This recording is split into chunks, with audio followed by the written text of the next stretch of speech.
খটখট থাকতো, জালের ভিতরে রুমে থাকে, উনি তো এই মাঝখানের রুমে থাকে, জালের সাথে সবসময় মানে ঝগড়া থাকতো। আমরা দোতলাতে দেখতাম, কোনো আওয়াজ হইলে বাইরে তো গালাগালি হইতো, পরে আমরা দাঁড়া দাঁড়া সিঁড়িতে দেখতাম যে ঝগড়া হইতেছে।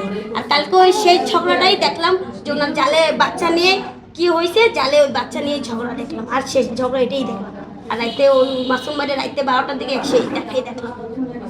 আর ওনার পারিবারিক কলহ, শাশুড়ি বা কারণ হ্যাঁ, শাশুড়িও তো দেখতাম, মানে মানে ওই বড় জালে বেশি আদর করে, ছোট জালে এইগুলো ভিতরেই দেখতাম।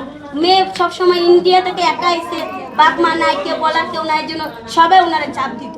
মানে বুঝে এখানে সব বাপ মা থাকতো, কেউ তো সাহস পাইতো না, বাইরের একটা মেয়ে না, এই জন্য অত্যাচার শুরু করে দিচ্ছে, বুঝছেন। আর আর উনি কি মানে বউটা কেমন ছিল বা মেয়ে অনেক ভালো, সুমি অনেক ভালো ছিল, সুমি অনেক ভালো ছিল, কারোর সাথে কোনো কথা না, পান খাইলে খাইছে, 2টা বাচ্চা 3টা বাচ্চার একসাথে নিয়ে খেলা খেলি। আর বড় বোন কইতো মাহফুজারা কইতো এই তো ভাইরে ধর। কালকে সারাদিন দেখলাম ইফতারি খোলার পথে, রোজা খোলার পথে মাহফুজা নিজের ভাইরেগুলো নিয়ে আমি মারার সামনে খেলছে।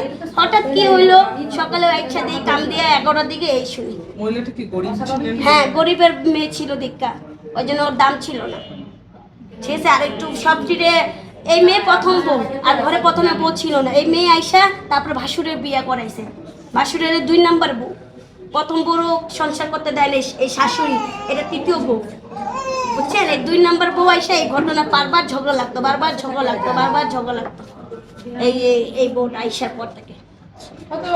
হ্যাঁ, মানসিক চাপ, ওদের বাসার ভিতরে বাসার ঘটনা, বাসার কারণেই কিছু করছে মাসুম ভাই, নাহলে মাসুম ভাইয়ের বউ এরকম করার ইয়া ছিল না, আর কেউ উনিও এরকম করার ইয়া ছিল না। 2টা বাচ্চা নিয়ে কেন মরছে, বাড়ির কোনো সমস্যা হয়েছে দেখে আজকে 2টা বাচ্চা নিয়ে আমি মৃত্যুর মুখে গেছি, ঠিক আছে। আজকে আমার বাড়ির কোনো সমস্যা না থাকতো তাহলে আমি 2টা বাচ্চা নিয়ে স্বামী স্ত্রী সবাই মরে যেতাম না, কিন্তু বাড়ির কোনো সমস্যা আছে দেখে কিছু করছে, ঠিক আছে। এটাই আমি শেষ কথা।